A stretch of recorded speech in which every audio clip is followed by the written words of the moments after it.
Well, I spent 4 years in the Marine Corps. I was 19 years old in 1966. Got out in 1970.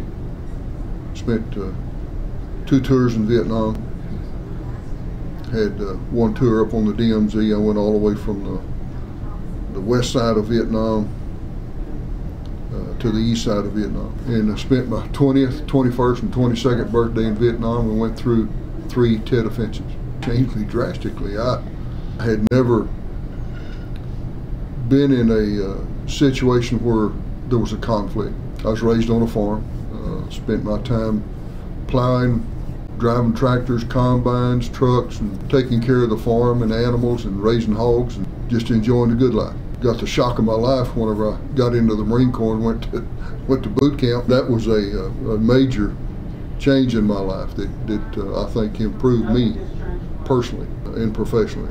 A beautiful country, all the jungle and the growth, and of course I didn't like it during the monsoon season. It got pretty cold, and it rained all the time. That got me as wet everywhere you went, but that's part of it. Found out that darkness at nighttime can be an enemy or can be your best friend.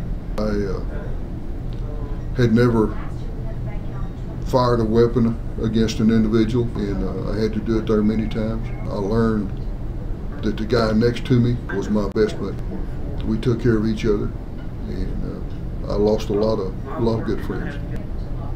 You learn to roll with the punch, take what you got, live with it. First time I'd ever seen bodies, dead. We'd get hit 500-600 rounds of mortars and rockets, and then we'd get ground attacks, and then we'd have to pick the bodies up, put them in body bags, and pick up their parts, and then we would pick the wounded up, load them on helicopters. It was tough, and I do not understand why God allowed me to live, why somebody next to me or in front of me or back of me would die and I would live. That was hard to understand, and come home and leave my buddies back. Well, I went back the second time for that. You make good with what you got. You can't sit around and wish you were somewhere else. You've got to handle what's handed you. That was the hardest thing of getting over fear. You just had to swallow it. You had a job to do. You couldn't let your buddies down. I saw so much stuff with famine, with people that were struggling with their everyday life, with their family. Kids die. It takes a long time to change, to get over it. There's still shows that I can't watch on television because of the stuff that reflects back to Vietnam. I'm thankful that VA has set up places that you go talk to people, that you can visit, that you can receive help. But I didn't know that for 30 years. It's good to talk about it, they say, but when you do, you relive it. And you keep reliving it. It's just like a slideshow that just comes in your head and just keeps playing. And you just remember all the things that were happening.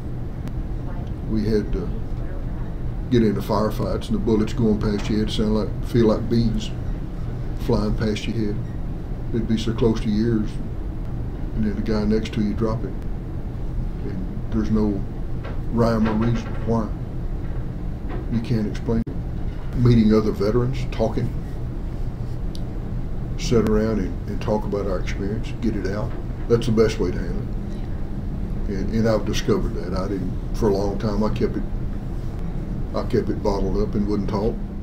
Still don't talk to my family a lot about it, but I talk to other veterans, and because they've been there, they've done it. Wanting to help, wanting to serve. That's all I've done.